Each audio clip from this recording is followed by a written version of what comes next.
Når du skal til at starte med at nålebinde, så er det vigtigt, at du vælger en garn, du har mulighed for at splejse. Jeg kommer senere ind på, hvordan du splejser en garn.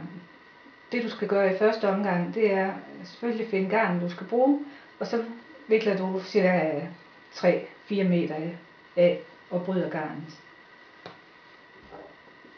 Ikke mere end 3-4 meter, så slider du det. Så har du din nål, og du tager dit garn, tråder nålen.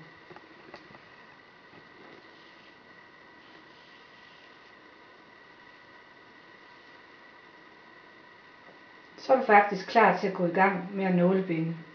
Jeg viser nu i langsomt tempo, hvordan du får startet op på dine luftmasker. Hvis du holder din hånd og lader tråden hænge ned, så danner du en løkke, der kører den vej rundt. Så har du en cirkel, og du laver en magen til, så har du en kringle. Så er det så vigtigt, at den sidste cirkel, du har lavet, den tager du ned over din tommeltot, og den bagved, den strammer du til med halen.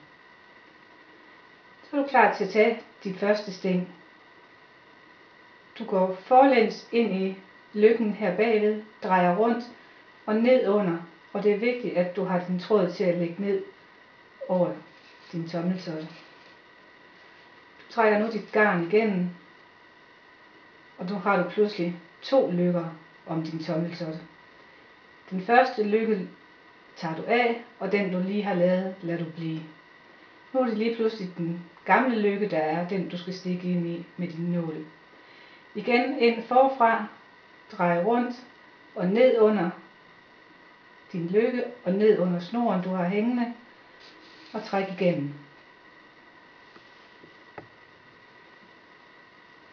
Igen har du 2 løkker, og den gamle tager du af, og den nye lader du blive.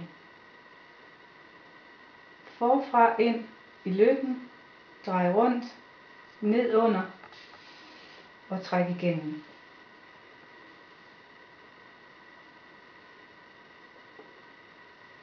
Igen ind i den bagerste løkke bag din tommelfinger og ned under cirklen og ned under den der hænger her og træk igennem.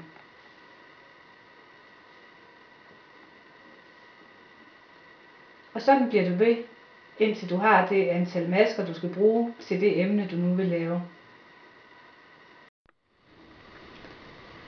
Nu har jeg så lavet en række luftmasker som vist tidligere. Her er der nok til starten på håndledsvarmere, og et håndledsvarmere som passer en medium kvindehånd, der har jeg 27 luftmasker. En god idé, når du skal have dit arbejde af din tommeltot, så lav løkken du har om din tommeltot stor, så er du ikke i tvivl om hvilken en det er du skal have på tommeltotten, når du skal i gang med dit arbejde igen. Vi har luftmaskerne liggende her, og jeg prøver lige at tælle om der er cirka 27. 1, 2, 3, 4, 5, 6, 7, 8, 9, 10, 11, 12, 13, 14, 15, 16, 17, 18, 19, 20, 21, 22, 23, 24, 25, 26, 27. Det her er dem jeg skal have omkring min tommeltot, så de tæller ikke med. Så der er 27, og jeg er klar til at kan fortsætte. Jeg strammer til, og nu er det så vigtigt. Nu skal jeg jo have lavet en løkke af mine luftmasker, at jeg ikke kommer til at sno den. Det er meget vigtigt, fordi så kan du ikke bruge det til noget. Nu skal vi så til at lave selve Oslo-stingen. Der tager du igen din nål, går forind i den første maske på din række af luftmasker, ind i masken, ind i den du har bagved, og på samme måde som med luftmaskerne ned under og stram til. Og tag den gamle af. Og så tager du den næste maske i rækken, forind med din nål, forind i den du har bag ved tommelfingeren, ned under og stram til. Vi er klar til den næste maske. Ind i forind og ind i, omkring og ned under og stram til. Og sådan fortsætter du hele vejen rundt, og jo længere hver omgang du kommer, jo større bliver din eller jo længere kommer du i dit arbejde. Og af. Forind, ind i den, snurre rundt og ned. Og det er vigtigt, at du kommer ind i alle dine masker her hele vejen rundt. Kommer du til at springe over en, jamen så vil dit arbejde jo spidse til, og kommer du til at gå ned 2 gange i den samme, det svarer til, at du tager en maske ud. Altså forind, ind bagved, omkring og stram til. Så har du allerede starten på din håndledsvarmer.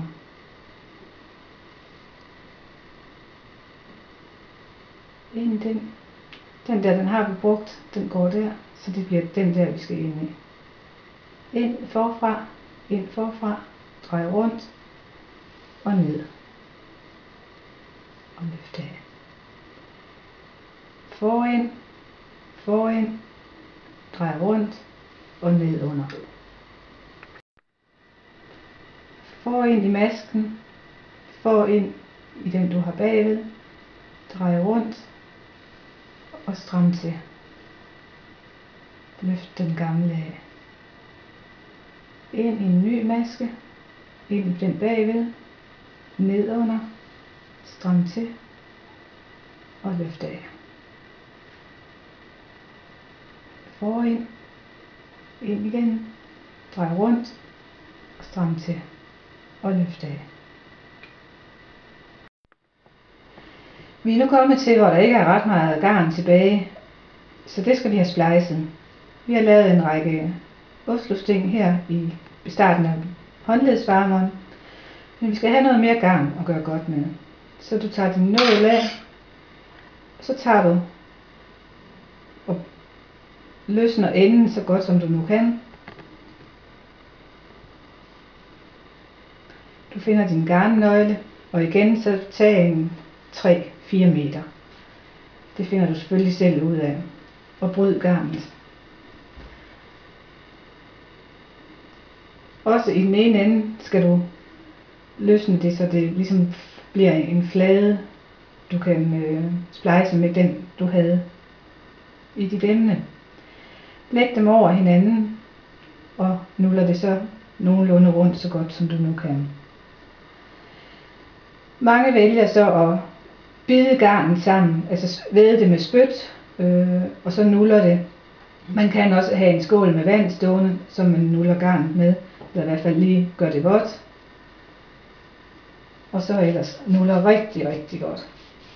Jeg tager gerne mit knæ i brug, hvis ikke jeg lige har et par lange bukser på. Og så har du faktisk splicet din garn igen, så du kan komme til at nålebinde videre.